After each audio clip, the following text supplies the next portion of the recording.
Pensa só, como é que um dos homens mais ricos da história, alguém que construiu uma fortuna gigantesca, chega ao ponto de dizer que acumular riqueza é, na verdade, uma falha de caráter?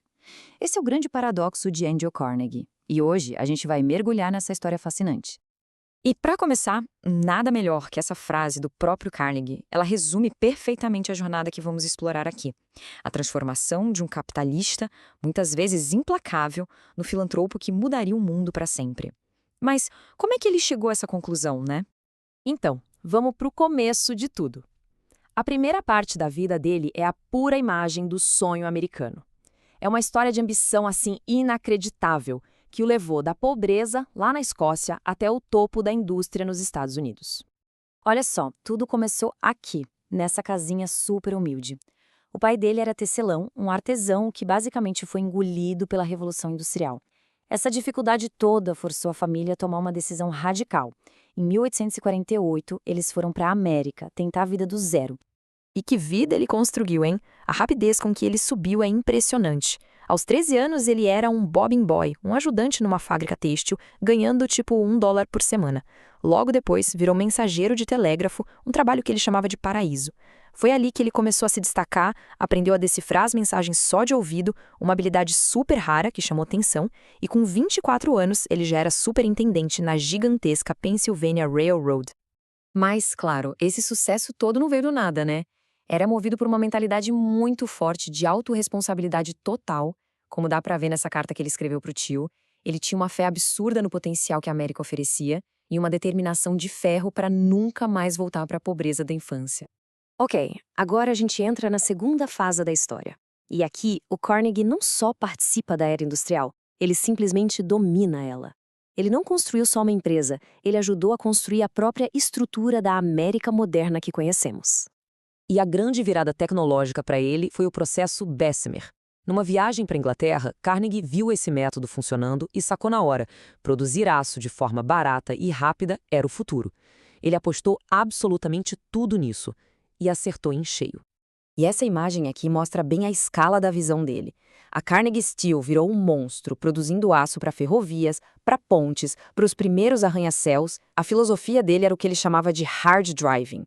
Operar 24 horas por dia, 7 dias por semana, reinvestir os lucros sem parar para modernizar tudo e extrair o máximo de cada trabalhador e de cada máquina, custe o que custar. Só que todo esse progresso, claro, teve um preço, e é aqui que a história começa a ficar um pouco mais sombria. O custo humano por trás desse império de aço começou a vir à tona. Esse é, talvez, o capítulo mais pesado da vida dele. A greve de Homestead foi uma batalha real, super violenta, que durou 142 dias, depois que a empresa dele cortou os salários. O confronto acabou manchando para sempre a imagem pública do Carnegie como um amigo dos trabalhadores. E o próprio Carnegie sentiu o peso disso. Ele disse que o incidente o assombrou pelo resto da vida. Foi uma ferida que nunca fechou, uma mancha na carreira que ia contra tudo o que ele queria projetar. Muitos acreditam que esse trauma foi, na verdade, um dos principais motivos para a segunda vida dele, a de filantropo. E aí a gente chega na virada mais impressionante da vida dele, o último ato, onde ele decide não mais acumular, mas doar. Doar sistematicamente quase tudo que ele tinha construído.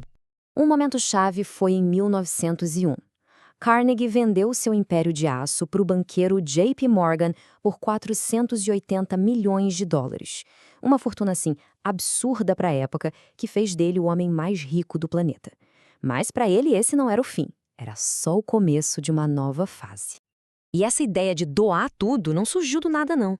Anos antes, eles já tinham colocado essa filosofia no papel, num ensaio chamado O Evangelho da Riqueza. A ideia central era a seguinte: os ricos têm um dever moral de usar sua fortuna para o bem de todo mundo. Mas por quê? Era altruísmo puro? Uma forma de limpar a consciência? Ou um jeito de garantir um legado positivo? A filosofia dele era complexa. A riqueza devia ser usada para criar oportunidades, não para dar esmola. E não foi só da boca para fora, viu? Ele levou isso muito a sério. Dá uma olhada nesse gráfico. Carnegie doou mais de 90% da sua fortuna, algo em torno de $350 milhões em vida.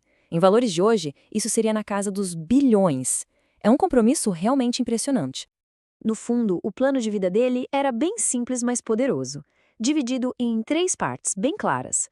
A primeira, aprender tudo o que puder. A segunda, ganhar todo o dinheiro que puder.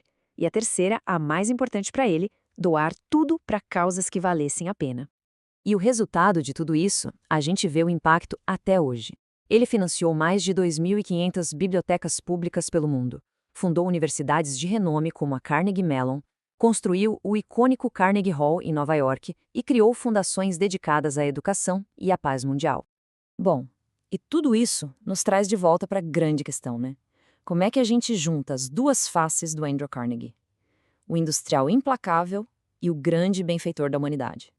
Essa comparação aqui resume perfeitamente esse paradoxo. De um lado, um barão ladrão, que pagava salários baixos e esmagava sindicatos.